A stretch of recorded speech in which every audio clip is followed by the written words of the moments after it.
climate change ataupun perubahan iklim. Tempat yang tak pernah kena gempa ya. Tak pernah banjir. Tak apa, itu kehendak Allah SWT. Tapi ingat, di dalam Allah SWT mengingatkan kepada kita, projek bangunan yang kita buat dan sebagainya, apabila tidak kita kawal, maka itulah timbulnya komitmen dunia untuk mewujudkan SDG dengan izin Sustainable Development Goal 2030.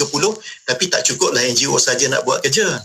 Ya, bersama pihak pimpinan negara dan sebagainya kena komit untuk bersama-sama. Saya fikir itulah lebih kurang. InsyaAllah terbaik. Daripada apa yang Brother Zairul sebutkan tadi, kalau sahabat-sahabat sekalian nak ketahui, nak dapat ikuti perkembangan dan laporan oleh Islamic Relief Malaysia, pastinya layari je laman web islamic-relief.org.my ataupun di semua media sosial, follow siap-siap. Cari je Islamic Relief Malaysia, ada gambar, ada video, ada laporan, yang semuanya insyaAllah lengkap untuk melengkapkan apa yang Brother Zairul sebutkan tadi, audit sebelum diaudit untuk suara kemanusiaan hari ini. Lepas tu boleh juga panggil kita untuk maknanya mengulas online ke di dalam talian ke apa, untuk memberikan pendidikan dan kefahaman. Itu penting ya. InsyaAllah. Itu penting kan. InsyaAllah. Kalau ada kerjasama tu insyaAllah jauh lagi perjalanan kita nanti insyaAllah. Untuk hari ini terima kasih banyak-banyak Brother Zairul untuk perkongsian. Kita doakan semoga Allah mudahkan urusannya insyaAllah, dan juga diberi manfaat untuk ramai antara sahabat-sahabat dan saudara kita insyaAllah ya. Jumpa lagi insyaAllah. Fikir kemanusiaan, fikir Islamic Relief. Terima kasih banyak. Barakallah.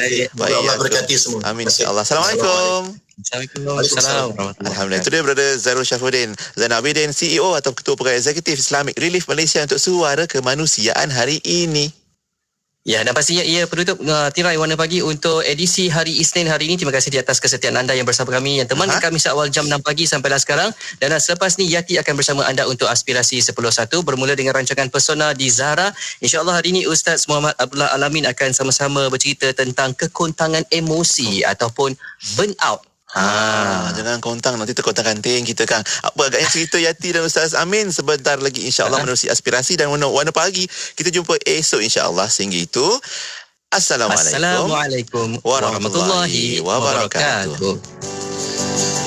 Rancangan itu tadi dibawakan kepada anda oleh Islamic Relief Malaysia. Hiburan mendidik jiwa, hanya yang terbaik di IKIM, Inspirasi Inforia Islami.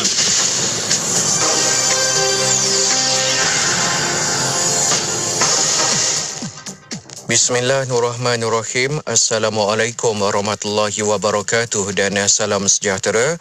Bersama saya Ahmad Nazari Muhammad Yusof dalam berita IKIM. Sebanyak 3 buah pusat sokongan sosial setempat yang ditubuhkan sebagai usaha bagi menangani isu berkaitan keganasan rumah tangga serta masalah sosial dijadualkan mula beroperasi pada suku pertama tahun 2022.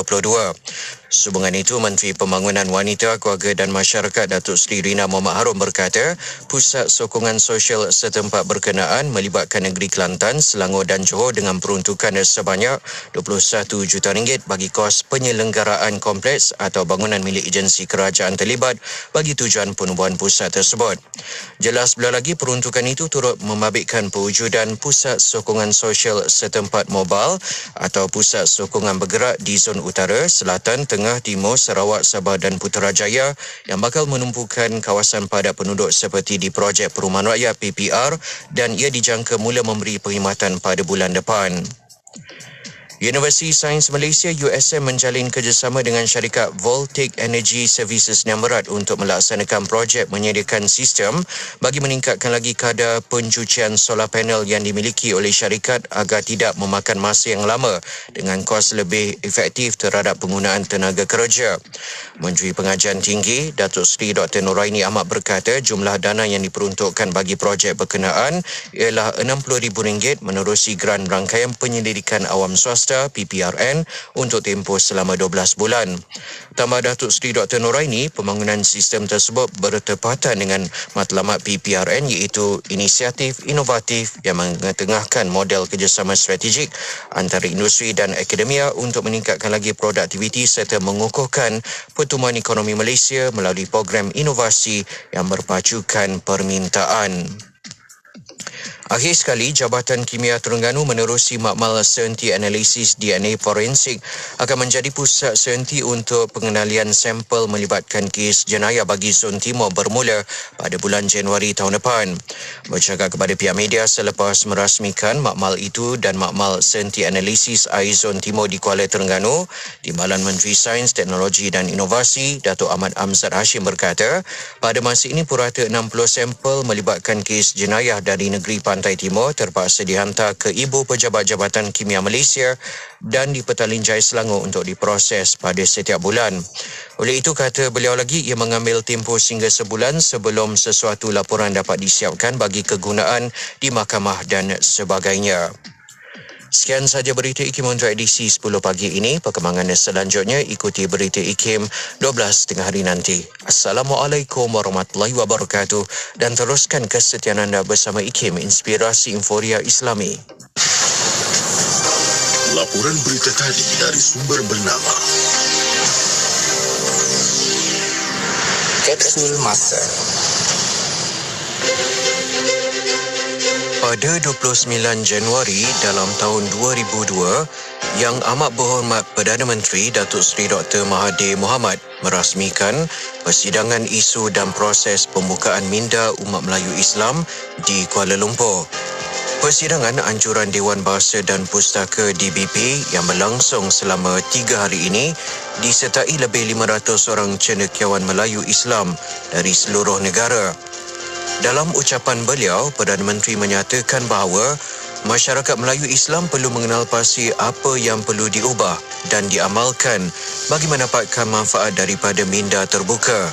Melalui pemikiran terbuka, umat Islam mampu menerima ajaran agama untuk mencapai kejayaan dan menguasai ilmu dalam pelbagai bidang bagi mempertahankan kepentingan dan kesejahteraan mereka.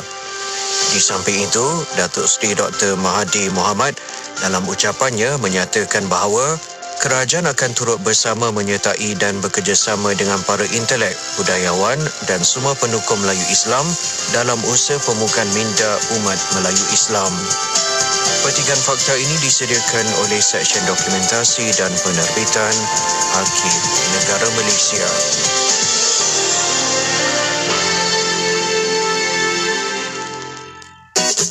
Sertai peraduan Inspirasi Negaraku di platform Instagram IKIM.my dan Facebook IKIM FM bermula 15 September hingga 16 Oktober 2021.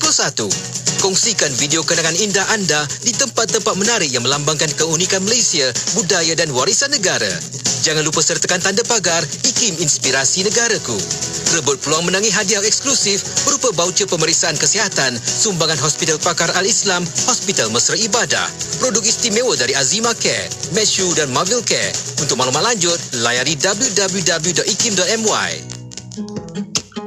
Ayuh keluarga Malaysia, kita bulatkan tekad dan bersatu hati untuk terus memelihara serta mempertahankan kedaulatan negara. Sebagai keluarga Malaysia yang besar, kita harus bertoleransi dalam semua perkara. Hormat menghormati serta mengekalkan perpaduan rakyat yang berbilang kaum, agama dan bangsa serta integrasi nasional silang budaya adalah tunjang kekuatan kita sebagai sebuah negara bangsa yang berjaya. Umpama selembar benang dikait, ditenun dan dijalin, akhirnya menjadi kain yang sempurna indah.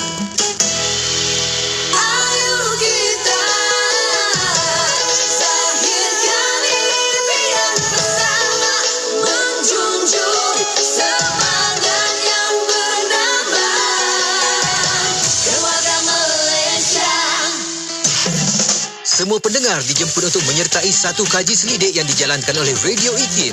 Tempoh kaji selidik ini sehingga 24 Oktober 2021. Caranya mudah sahaja. Layari laman web www.ikim.my/kaji-selidik dan jawab semua soalan yang dikemukakan. Menariknya juga, pendengar yang bertuah akan menerima t-shirt eksklusif Radio IKIM. Jadi tunggu apa lagi? Kunjungi segera laman web www.ikim.my/kaji-selidik.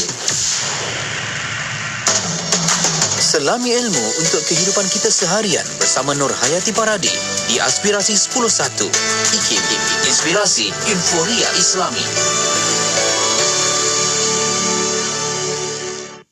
Assalamualaikum warahmatullahi wabarakatuh. Dimulakan dengan lafaz suci Bismillahirrahmanirrahim. Selawat dan salam buat Rasul junjungan Nabi Muhammad sallallahu alaihi wasallam. Selamat pagi, salam aspirasi, salam duha juga untuk semua sahabat pendengar Radio Institut Kefahaman Islam Malaysia. Tak kira mana anda berada, alhamdulillah waktu ini saya Nurhati Paradi kembali bersiaran temankan anda insya-Allah 3 jam ini.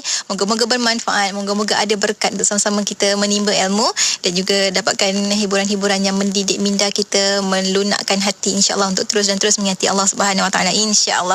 Baiklah, telah pun sama-sama kita ikuti sebentar tadi Warna Pagi yang telah pun diwarnakan oleh sahabat-sahabat Warna Pagi, tim Warna Pagi tak lain tak bukan bersama dengan Haji Sufian Amrin, Hazwan Syah dan juga Haji Ahmad Zina Ismail. Terima kasih pada mereka untuk perkongsian dan penyediaan perkongsian sebentar tadi. 4 jam telah pun bersama dengan anda dan waktu ini bersama dengan Yati kita bakal mulakan kejap lagi. Perkongsian pertama kita tak lain tak bukan hari Isnin.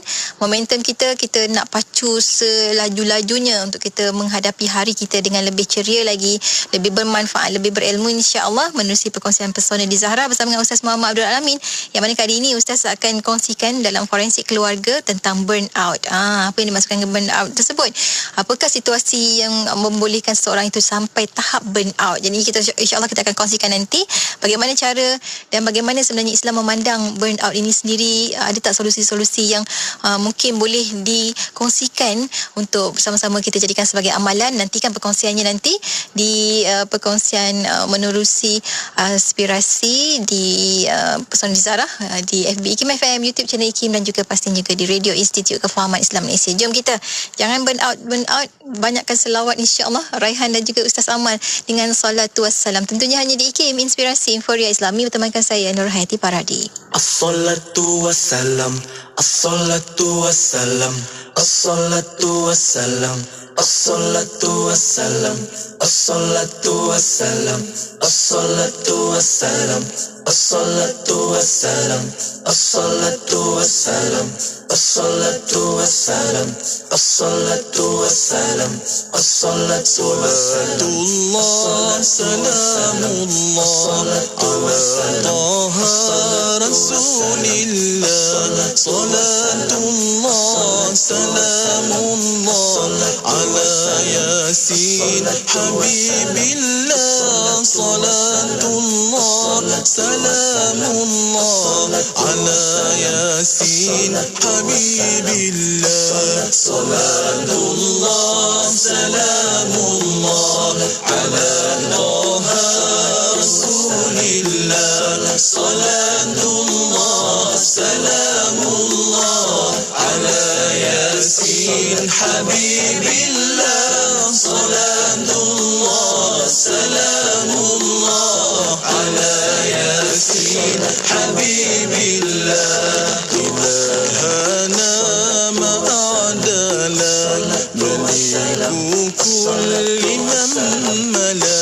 labbaika innal hamdallah wal mulku la sharika lak, labbaika innal hamdallah wal mulku la sharika lak, salatullah salamullah ala taha rasulillah, salatullah salamullah ala yasin habibillah, salatullah salamullah ala yasin habibillah, ilahi salimil ummah minal afati wan niqmah wa min hammin wa min ummah, istajib du'ana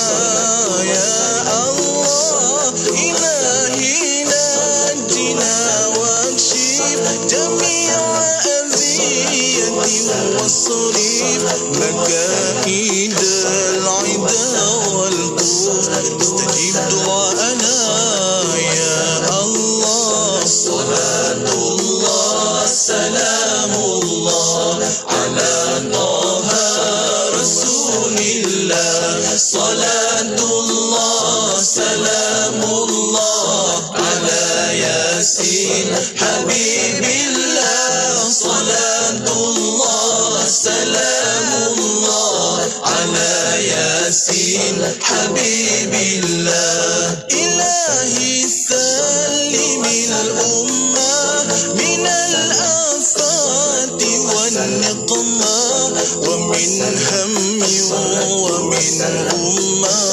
استجيب دعاءنا يا الله إلهي نجنا واكشف جميع أذية والصريف مكائد العدا والطوس استجيب دعاءنا يا الله صلاة الله سلام الله على طه رسول الله صلاة الله سلام الله على ياسين حبيب الله صلاة الله سلام الله على ياسين حبيب الله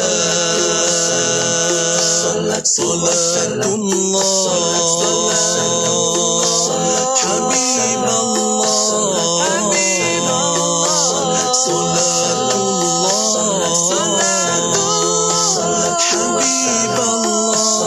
حبيب الله صلاة الله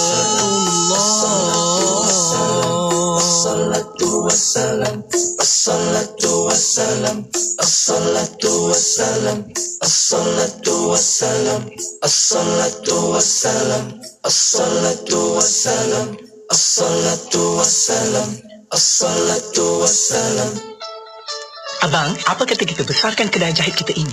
Tebahan baju pun makin bertambah. Bukan tak mahu, tapi modal kita belum cukup lagi. Abang jangan risau. Al-Rahnu Exchange kan ada. Bayaran balik sangat fleksibel dan tidak membebankan. Wow, jom kita ke Al-Rahnu Exchange. Boleh juga layari www.alrahnuexchange.com.my. Bijaknya isteri abang. Kisahnya ada dua orang anak kembar, dua-dua lelaki. Bila nak makan, seorang suka nasi goreng kampung, seorang lagi suka nasi goreng ayam. Bila nak main, seorang suka basikal, seorang lagi suka skuter. Bila nak tidur, seorang suka bantal tinggi, seorang lagi tidur tak pakai bantal.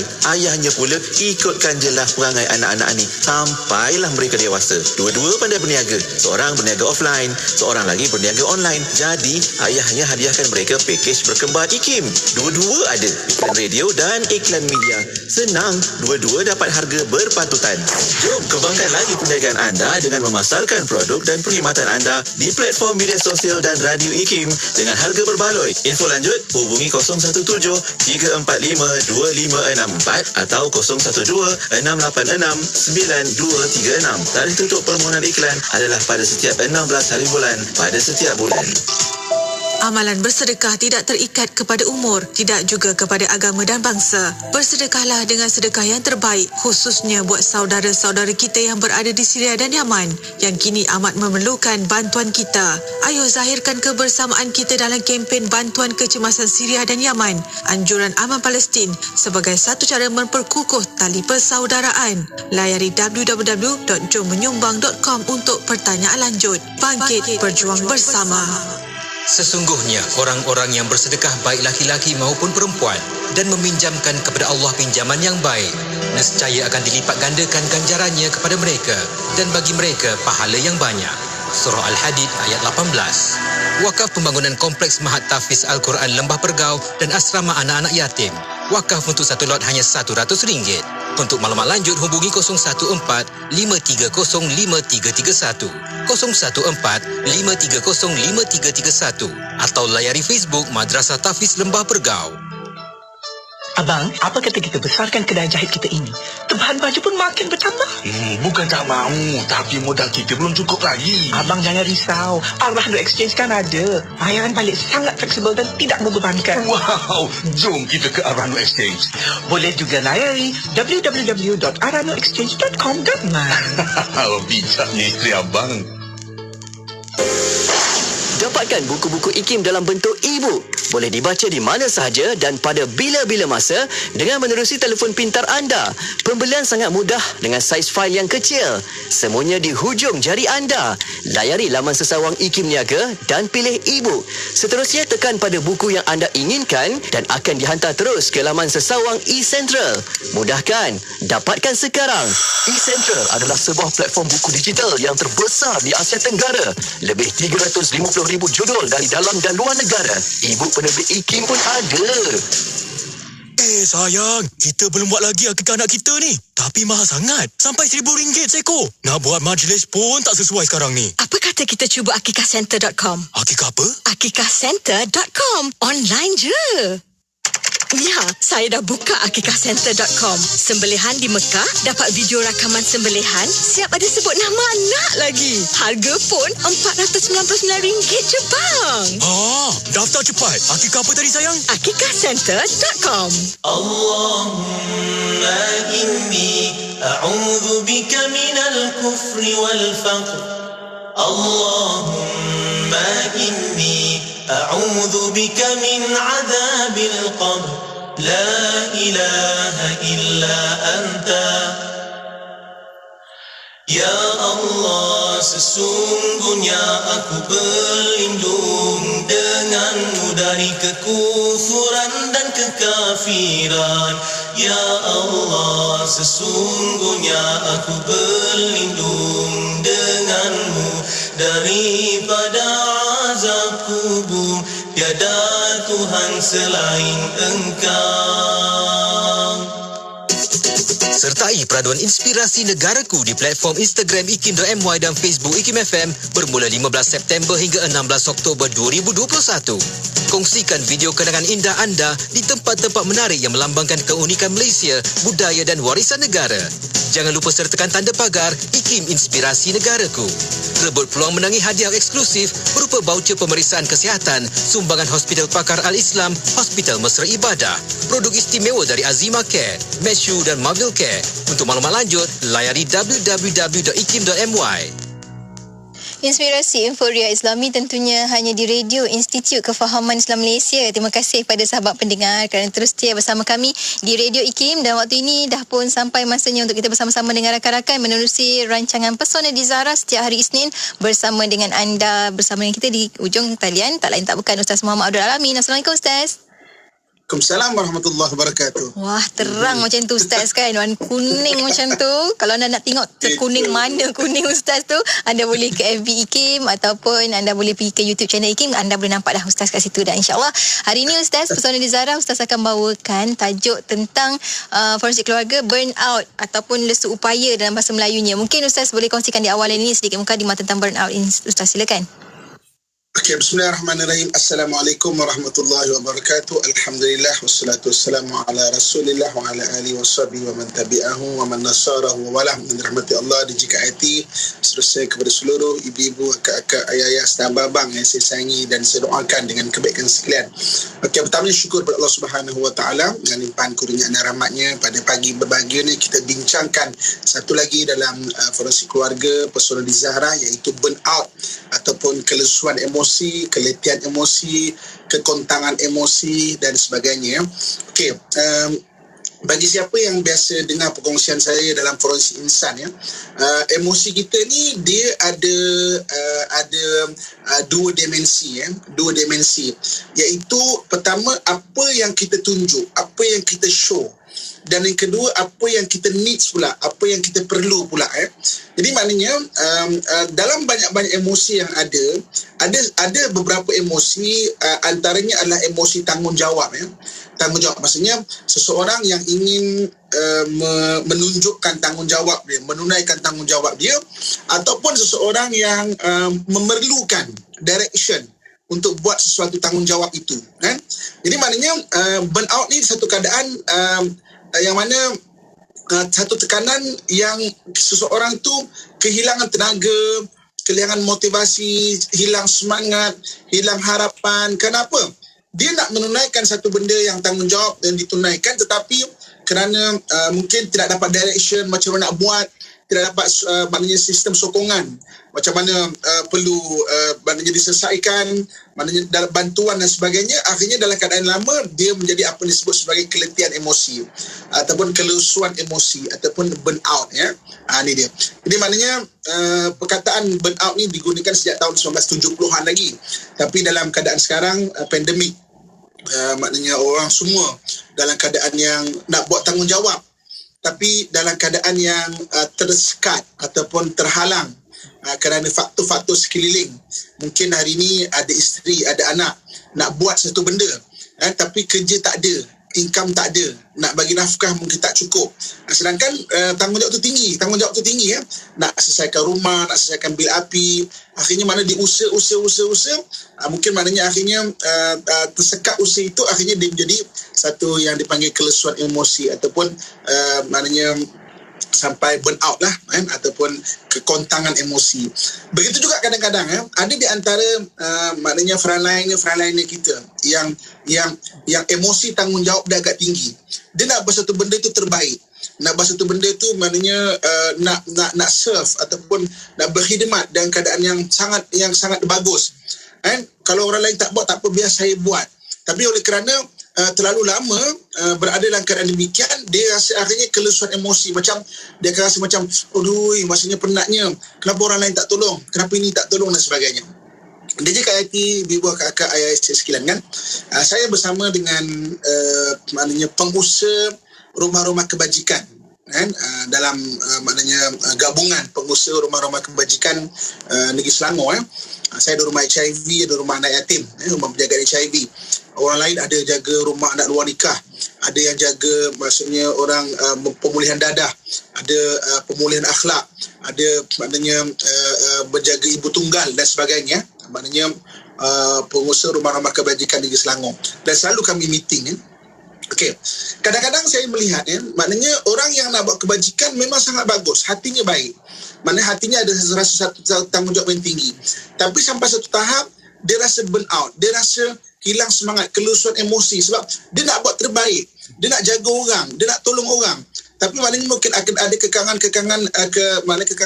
ketidakmampuan, kekangan maksudnya nak buat tapi disusahkan dengan berbagai halangan. Akhirnya maknanya dia rasa macam maknanya kenapa tak boleh kenapa rasa macam orang tak bantu dan sebagainya. Tapi dia bagus nak buat satu benda tu. Jadi maknanya orang kelesuan emosi ataupun kekontangan emosi ataupun keletihan emosi ni sebenarnya orang yang bagus sebenarnya nak buat satu benda, tetapi bila terhalang satu benda tu, dia dengan kadang-kadang lama dia rasa penat sebab nak buat.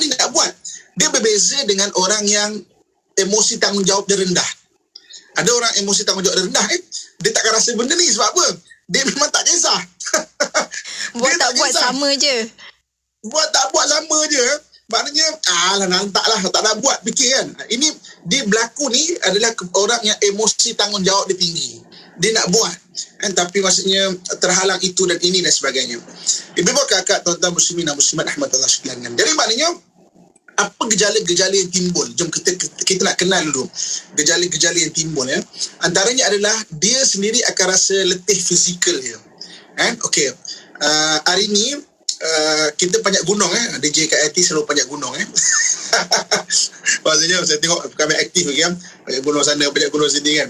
Maknanya kita panjat gunung, kita gunakan tenaga kita penat. Okey, penat fizikal ni dia lain. Kita perlukan rehat, tidur deep sleep, tidur like a baby mana tidur like baby, kita bangun kita akan segar Tapi penat mental dan emosi ni dia lain.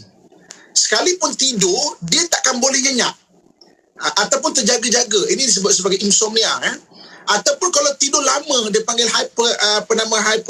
hypersomnia sekalipun. Insomnia, kurang tidur. Hypersomnia sekalipun tidak akan melegakan keletihan dia. Mana tidur satu hari contohnya kan, dia bangun dia tak segar lagi. Sebab apa? Tekanan emosi, tekanan mental, maknanya dia akan mendatangkan keletihan. Daripada bila orang macam ni kita dah bincang pada perkongsian yang lepas, ciri-ciri gangguan tidur ni dia akan menyebabkan ada benda lain yang akan start bermasalah. Sebab tidur ni benda yang Allah SWT jadikan untuk manusia Dan memang bermula daripada pukul 12 malam sampai lebih kurang pukul 2/3 malam disebut kalau ada hadis 2/3 malam, badan kita nak akan repair balik. Itu bahasa nak mudah faham ya. Badan kita akan repair balik apa benda-benda yang ada dalam badan kita ni. Jadi kalau orang tidur tak menentu, maknanya badan tu takkan repair balik apa benda yang mungkin perlu di-repair, apa benda yang perlu diperbaiki.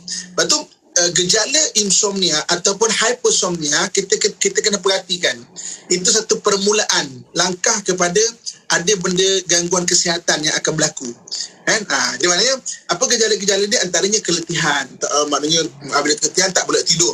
Maknanya rasa letih fizikal dan emosi. Fizikal pun rasa letih, menggigil, maknanya macam tak cukup makan. Gejala lain termasuk sakit kepala, nyut sakit kepala belakang ni kan, ataupun sakit perut, selera makan berubah. Begitu juga dengan maknanya perubahan tidur. Itu maknanya fizikal dia atau antara benda yang kita kena perhatikan. Kemudian ada juga kadang-kadang orang yang burn out ni dia buat pengasingan diri. Mana duduk dah seorang-seorang, duduk, itu antara gejala dia. Kemudian mungkin maknanya akan rasa hati tu rasa tak puas hati je dengan apa yang dia dah buat, tak cukup lagi ke, ataupun kenapa aku nak buat tapi terhalang ni, orang lain tak bantu ke, mana merungut mula merungut, mula mengeluh mula mengeluh. Itu antara gejala-gejala yang apa yang boleh kita perhatikan. Dan yang akhir sekali antara gejala-gejala dia mana sudah mengganggu hubungan sosial. Hubungan sosial telah mengganggu, maknanya berhenti nak bergaul dengan rakan, dengan keluarga. Maknanya biasanya kalau ada jemputan datang, ni dah tak datang. Maknanya dah mula gangguan sosial tu berlaku. Jadi maknanya bermula dengan gangguan secara individu, melangkah kepada gangguan sosial, maknanya telah mula masuk kepada gangguan kesihatan mental yang perlu kita perhatikan. Okey, mungkin kita berhenti sebentar. Betul, Ustaz. Maksudnya kemudian kita akan lihat nanti apakah maknanya kata Islam dan apakah ayat-ayat amalan yang mungkin boleh kita kongsikan bagi mengatasi benda ini. Masya Allah, dia macam penat ke Ustaz kan, dia macam kasihan sebab dia ada usaha, ada rasa nak maju tapinya terhalang sebab diri dia sendiri. Sebab diri dia sendiri tak boleh nak pi, awak ni tak boleh nak pi kan, macam tu kan. Jadi kita insya-Allah kita akan kongsikan nanti lepas kita berhenti rehat ketika antara tips dan juga panduan yang insya-Allah kita boleh bantu mana yang boleh insya-Allah. Untuk anda jangan ke mana-mana, teruskan kecakapan bersama kami, tekan butang share bagi yang sedang mengikuti secara langsung di FB IKIM FM saat ini. Kembali selepas ini tentunya hanya di IKIM Inspirasi Inforia Islami.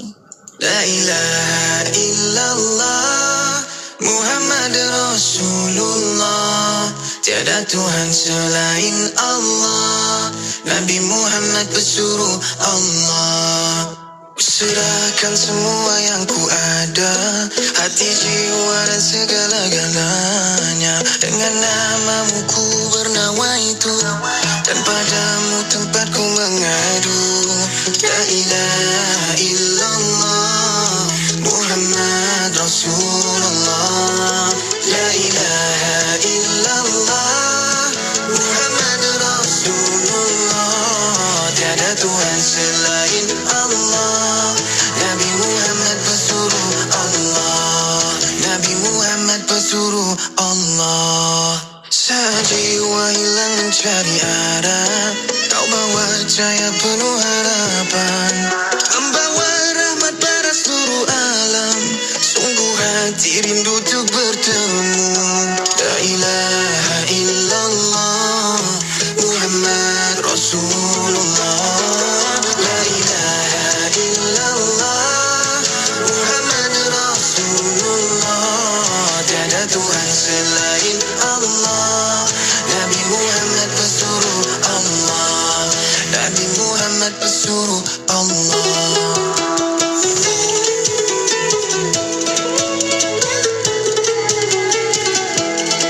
Tiada Tuhan selain Allah, Nabi Muhammad pesuruh Allah.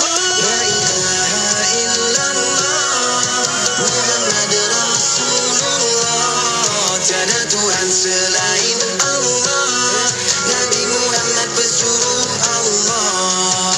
La ilaha illallah Muhammad Rasulullah, tiada Tuhan selain Allah, Nabi Muhammad pesuruh Allah. Selawat dan salam buat Rasul junjungan Nabi Muhammad sallallahu alaihi wasallam. Alhamdulillah kita kembali bersiaran bersama dengan sahabat pendengar menerusi rancangan Pesona di Zahra bersama dengan Ustaz Muhammad Abdul Amin di hujung talian saat ini bersama dengan rakan-rakan pendengar. Kita cerita hari ini tentang burn out. Ada yang kata burn lemak bagus Ustaz, tapi burn out tak bagus. Allahu akbar. Dan insya-Allah kita akan kongsikan lebih lagi. Tadi Ustaz sebelum berhenti rehat Ustaz kata nanti insya-Allah kita akan kongsikan antara panduan Islam sendiri bagaimana cara untuk kita mengawal ataupun memastikan perkara itu tak berlarutan sehingga mengakibatkan tadi yang jatuh tambah gangguan pada sosial kita sendiri, pergaulan kita dengan masyarakat yang lain. Silakan Ustaz sambungan untuk perkongsian kita tentang burnout ini. Terima kasih kepada JKT, ibu, kakak, ayah, sahabat, abang yang saya sayangi dan saya doakan kebaikan sekalian. Okey. Kita kongsikan sekarang ni fasa dia.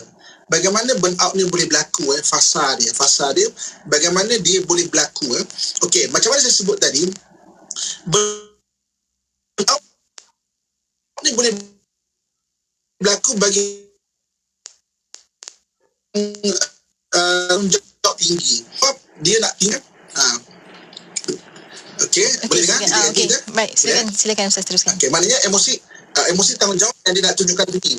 Sebab itu kadang-kadang kita tengok macam contoh macam ketika sekarang ni mana-mana suami yang memang tanggungjawab dia tinggi, nafkah memang dia jaga, tiba-tiba dia kehilangan pekerjaan, jadi dia terdedah dengan benda ini. Frontliner kita yang memang dedicate hidup dia ataupun berusaha untuk membantu orang lain kan, maknanya kerja sampai dah berlebihi kemampuan diri dia sampai masa dia akan jadi burn out so maksudnya orang yang maknanya ada rasa tanggungjawab tu agak tinggi yang dia nak usaha suatu benda. Jadi fasa dia ada 4 fasa dia. Fasa pertama adalah fasa dia nak tunjukkan tanggungjawab tu. Ini contoh macam bila satu benda tu dia nak buat benda tu dengan rasa tanggungjawab. Ini yang sampai kadang-kadang excessive drive dia, cita-cita dia, maknanya apa yang dia nak capai dia, maknanya agak tinggi expectation dia tahu tanggungjawab dia cuba nak buat benda itu, maknanya dia nak tunjuk. Itu fasa pertama bila dia nak tunjuk benda tu. Kemudian dia akan pushing to work harder. Dia akan push diri dia untuk lebih lagi. Tak apa saya tak kisah, maknanya saya usaha lagi kan, dan apabila dalam fasa pertama itu dia nak tunjuk ni, kadang-kadang dia neglecting, maknanya own needs. Masa sampaikan dia punya own needs sendiri pun, makan dia, tidur dia, maksudnya maknanya keperluan dia mula mengabaikan mula-mula dia.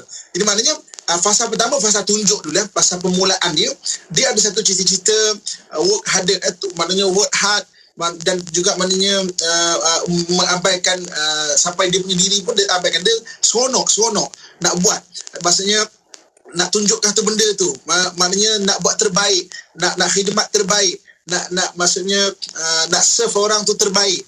Itu peringkat pertama Kemudian peringkat kedua, apabila ada halangan dan dia merasa kecewa.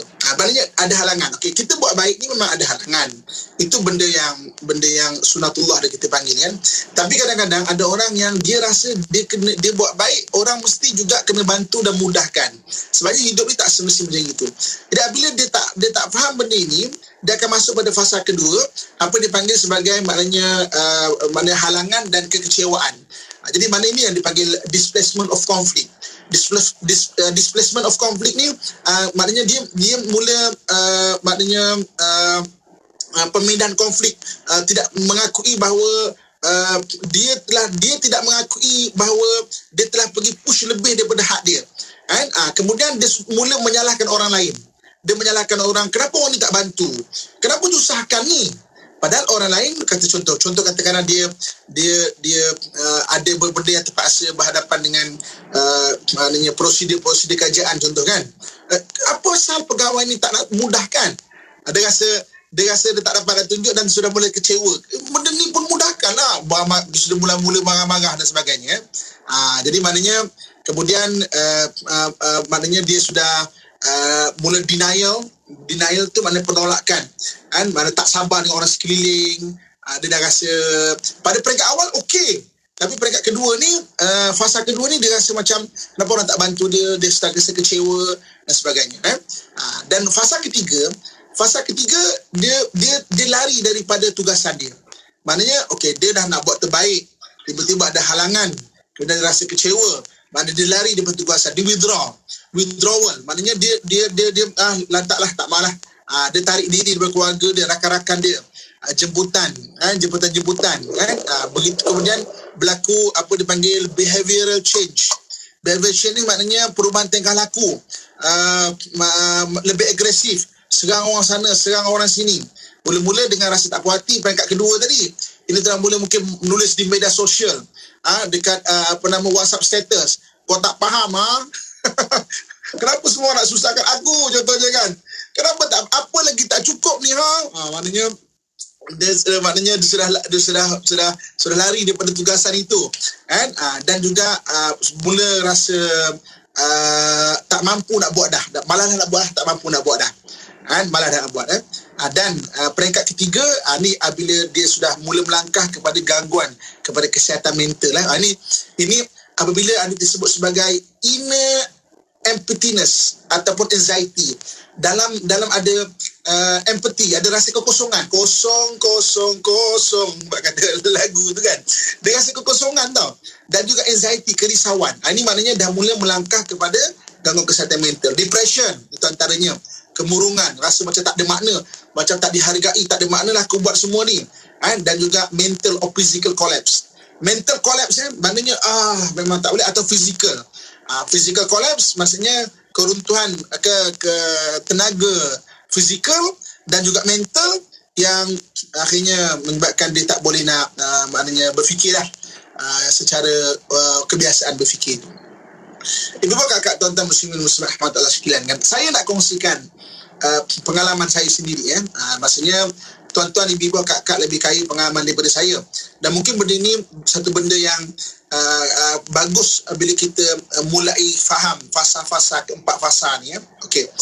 Ketika saya buat rumah HIV Muslim, HIV Muslim ni dia sebenarnya asal sebelum tahun 2009 tidak ada rumah HIV Muslim. Jadi sahabat-sahabat, saudara-saudara Islam kita duduk di gereja-gereja. Jadi mana waktu tu saya rasa macam tak patut ni, tak boleh ni, kita kena keluarkan, kita kena usaha keluarkan, kita kena bawa dia keluar. Maka maknanya saya dengan rasa macam kena buat keluar ni, kita bawa keluar lah. Maknanya fasa pertama tu mana nak tunjuk kan. Nak tunjuk tu bukan kita menunjuk-nunjuk, tak. Maksudnya kita nak buat sesuatu. Excessive drive, ada ambition. Maksudnya pushing yourself, hard work. Maknanya saya waktu tu dalam masa 6 bulan, tidur memang sudah mula pukul 3-4 pagi tu, hari-hari selama 6 bulan. 3-4 pagi waktu tu. Mana nak buat betul, kena keluarkan ni, tak boleh ni. Ni tanggungjawab Islam dan sebagainya. Okay. Kemudian mula masuk fasa kedua. Fasa kedua apa? Bila kita nak tunjuk, kita terhalang. Contoh macam katakanlah nak buat rumah kebajikan, dia kena daftar bomba, kan? Dia kena daftar dengan maksudnya Jabatan Kebajikan, dia kena daftar dengan itu dan ini. Nak daftar itu dan ini pula syaratnya ini apa semua. Jadi kita rasa macam tak boleh ni, macam apalah, mudahkanlah, kita nak bawa orang keluar dari gereja kot. Orang Islam kita ni kan, sebagai tanggungjawab seorang Muslim, apa pasal tak luluskan? Maknanya kita telah masuk kepada fasa kedua. Dan mula nyalahkan orang sana, menyalahkan orang sini, kan. Dan waktu tu satu hari saya pergi ke Palestin. Saya sudah mula masuk ke fasa ketiga waktu itu, iaitu macam malah buat lah, biarlah orang lain buat lah, biarlah mungkin jabatan agama ambil alih lah, kan. Maknanya tanggungjawab kita nak buat, susah itu susah ini apa semua. Ketika saya berada di Palestin waktu tu, saya berbual mengadu dengan Syekh di Palestin, Imam Masjid Aqsa dan sebagainya. Saya ceritalah, saya kata, tuan, saya ni maknanya usaha untuk keluarkan orang daripada gereja dan sebagainya, tapi ada orang ni tak bantu, tak tolong, malahan mungkin point of view saya menyusahkan. Itu point of view saya saja, menyusahkan dan sebagainya. Saya ingat lagi soalan pertama yang Syekh ni tanya, yang Imam ni tanya, soalan pertama dia tanya apa? Dia kata, Muhammad, ya ibni Muhammad, maknanya wahai anakku Muhammad, aku tanya kau satu soalan. Pertama sekali, siapa suruh engkau buat? Siapa suruh kau buat benda ni? Mak kau suruh buat tak? Ayah kau suruh buat tak? Siapa paksa kau buat? Siapa suruh kau buat? Saya kata tak ada siapa-siapa suruh buat. Saya rasa saya nak buat. Saya rasa tanggungjawab saya nak buat. Tak ada siapa-siapa suruh buat. Okey. Kemudian soalan kedua. Kalau macam tu aku nak tanya soalan kedua. Kalau dia tanya siapa suruh buat, saya kata tak ada siapa-siapa suruh buat, aku nak buat. Maknanya aku sendiri nak buat lah. Tak ada siapa-siapa suruh. Mak aku tak suruh, ayah aku tak suruh, aku nak buat. Apa kata dia? Kata imam apa? Dia cakap nanti, dia kata apa? Kau tak ada siapa suruh buat kan? Padanlah muka kau. Siapa suruh kau buat? Tak ada siapa-siapa suruh kau buat. Lepas tu kau rasa susah sendiri, padanlah muka kau. Okey. Kemudian saya pun apa hal imam ni kan, macam tu nasib baik di imam kan, kalau tidak macam apa hal ni. Dan dia kata aku tanya kau soalan kedua. Apa dia? Kenapa kau buat? Why? Kenapa kau buat? Saya kata malah sebagai tanggungjawab aku buat kerana Allah lah. Maka apa kata imam? Kalau kau buat kerana Allah, maka Allah lah yang akan membantumu. Saya ingat lagi perkataan ni. Ketika saya berada dalam meeting, maknanya pengusaha rumah-rumah kebajikan Negeri Selangor. Bersama dengan Majlis Agama Islam bahagian Rekop. Waktu tu ramai orang marah-marah inilah. Kenapa ni orang ni jabatan ni susahkanlah, jabatan susah ni. Kita tahu perjalanan kepada burn out ini. Kan dah ada 4 burn out. Jangan sampai jatuh kepada fasa keempat sebenarnya. Maknanya dah orang marah-marah dalam meeting, orang marah-marah. Saya nak tolong orang susah kot, nak tolong anak yatim kot. Kenapa tak, maknanya susah nak diluluskan, ini susah nak diluluskan. Orang mula rasa burn out begitu. Saya ceritakan kisah ini. Untuk iktibar semua. Dan semua termenung betul juga kan. Tak ada siapa suruh kita buat. Padanlah muka kita kan.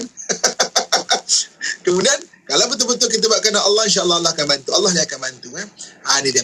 Ibu kakak, tuan-tuan muslimin rahmatullah sekalian kan. Jadi mungkin bagi orang yang mungkin burn out, kita tengok fasa ni. Kita nak tunjukkan. Yang pertama, tanggungjawab kita. Yang kedua, ada halangan yang kita kecewa. Nanti kita akan mula nyalahkan orang lain dan sebagainya. Yang ketiga, fasa ketiga, bila kita mula tarik diri. Macam maknanya, malalah aku buat nasib malalah, ikutlah, malalah lantak lah. Mana kita sama masuk ketiga. Dan fasa keempat, jangan sampai kita jatuh ke fasa keempat, iaitu kita mula lari dari pertugasan. Maknanya kita sudah mula masuk melangkah kepada gangguan kesihatan mental bila ada inner emptiness, maknanya empathy, rasa emptiness, bukan empathy, emptiness, rasa kekosongan dalaman, rasa anxiety, rasa depression, mental collapse, physical collapse. Ketika itu kita kena buat sesuatu benda. Okey, ibu kakak, tuan-tuan sekalian, sebagai pengakhiran, maknanya sebelum kita buka kepada sahabat-sahabat yang nak bertanya soalan-soalan, macam mana cara nak mengatasinya. Okey, pertama, mental kita kena faham benda ni lah. Saya suka kata imam tadi. Kita tanya diri kita, okey, siapa suruh buat? Supaya kita kena faham, tak ada siapa suruh kan. Mana kalau tak ada siapa suruh, kenapa kita buat? Kalau kita buat kerana Allah, insya-Allah Allah akan bantu. Sebab Allah Subhanahu Wa Taala tidak mendatangkan ujian pada benda kita tak mampu tanggung. Dan kadang-kadang kekuatan diri kita jauh lebih besar daripada apa yang kita sangka.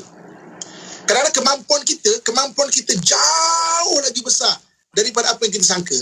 Maka Allah datangkan ujian untuk kita sedar. Rupanya aku boleh atasi benda ni. Maknanya kemampuan kita sebenarnya, kita yang tak tahu kemampuan diri kita. Allah datangkan ujian untuk Allah bagi tahu. Dan untuk kita sedar. Akhirnya kita bersyukur. Rupanya kekuatan aku ni besar rupanya. Masya Allah kan. Maknanya aku mampu buat lebih besar lagi benda tu kan. Jadi maknanya itu benda kefahaman yang kita kena faham. Selain daripada itu, senaman, makanan seimbang, tidur kena jaga. Ibu kakak sekalian, kalau pening tak boleh tidur, usaha untuk tidur. Usahalah untuk tidur malam. So Allah sebut, Allah jadikan malam itu libas, sebagai pakaian untuk kita tidur. Kemudian cari kawan-kawan yang boleh bagi nasihat kita, yang boleh dengar. Macam contoh macam kita pengusaha rumah kebajikan Negeri Selangor, ada meeting berapa ketika sekali. Jadi bolehlah dengar sama-sama luah-luahan. Luah-luahan kan. Maksudnya ada kawan-kawan yang boleh mendengar, bagi pandangan yang sama-sama merasa emptiness tu. Sama-sama rasa emptiness tu.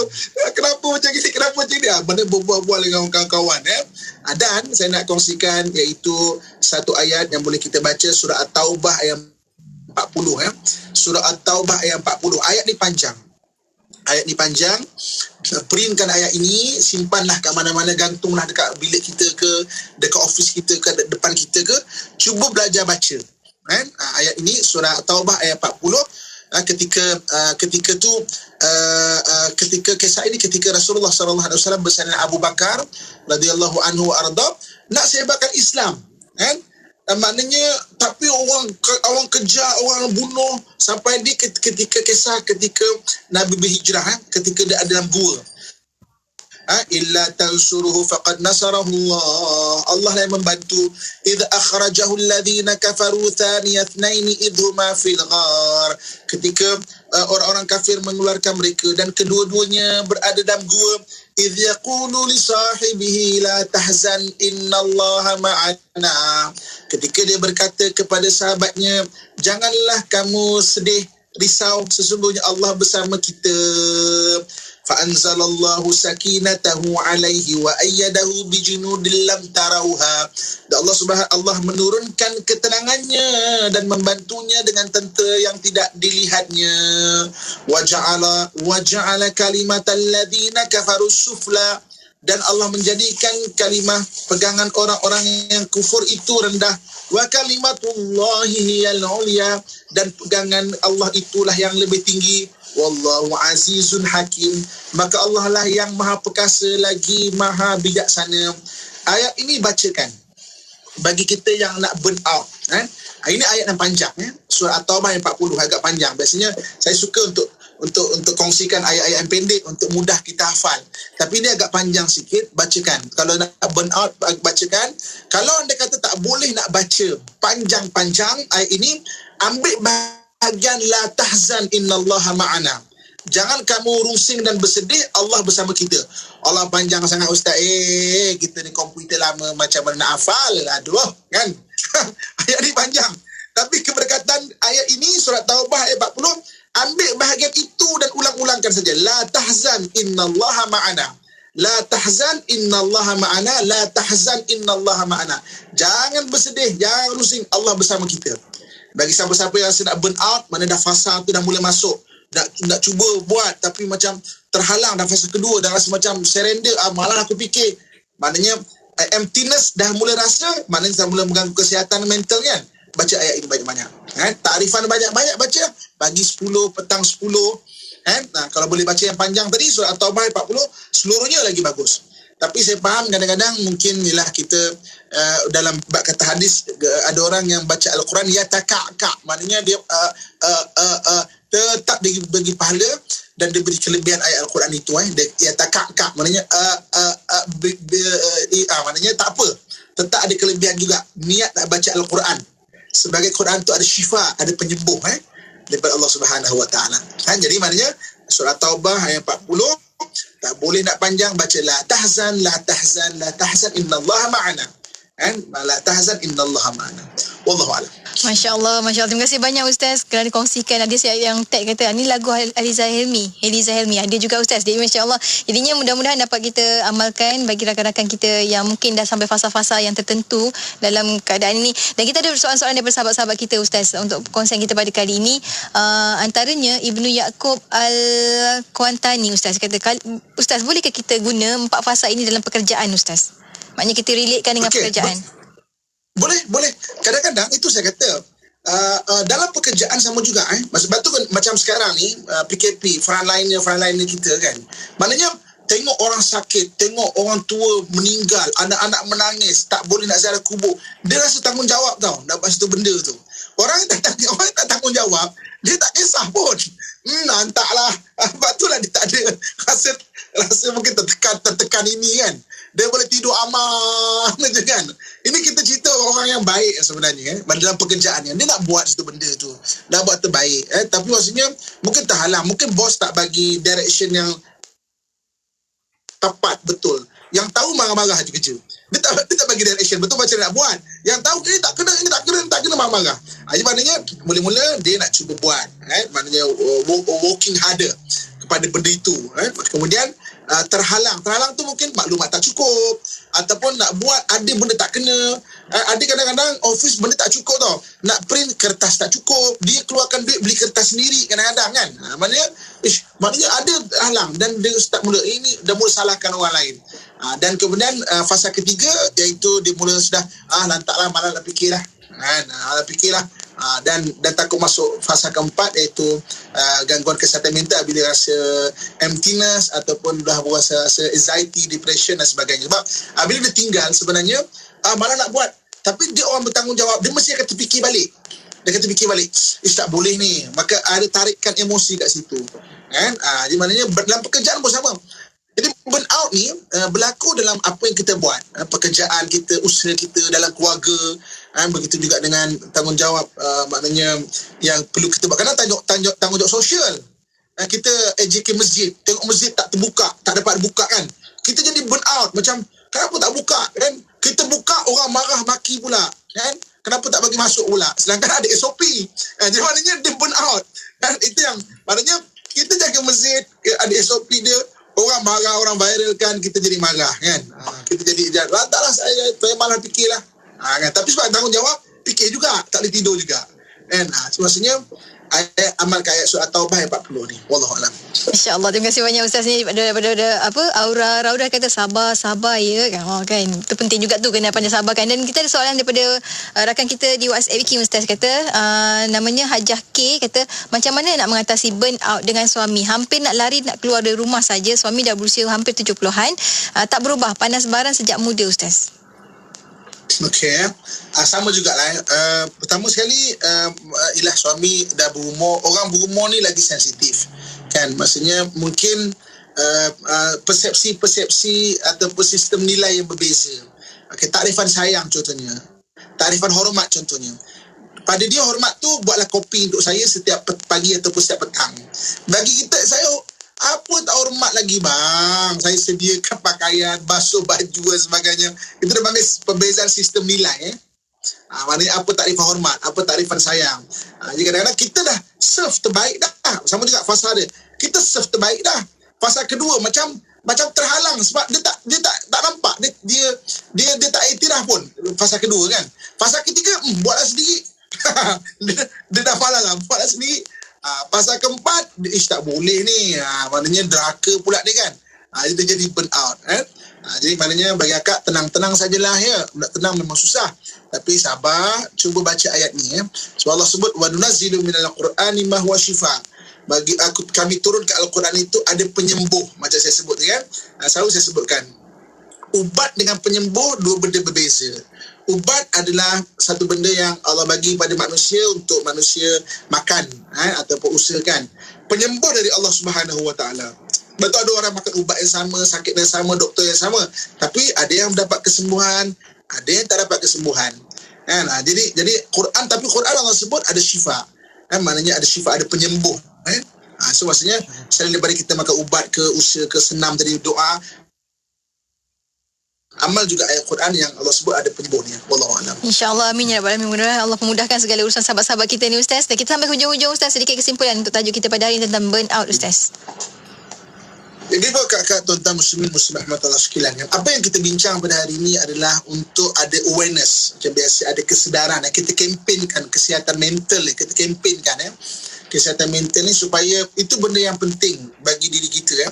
Kalau kita luka dekat luar, jatuh motor kan calar, apa nama siku ni kan, muka ni muka calar, orang nampak kesiannya kau, kenapa tu jatuh motor kan, langgar lubang gitu kan.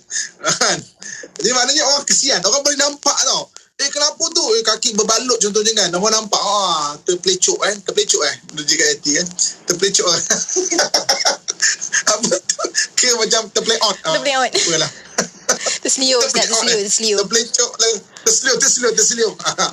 terseliur terpelecok terplay on kan. Maknanya kenapa kaki tu orang nampak berbungkus, kesian. Tapi benda-benda berkaitan emosi, benda-benda berkaitan mental orang tak nampak kan. Tapi kita kempenkan kesihatan mental ni supaya ada kesedaran. Benda ni ada benda yang tak kena, benda ni ada benda yang maksudnya ada benda yang mula mengganggu kita. kan?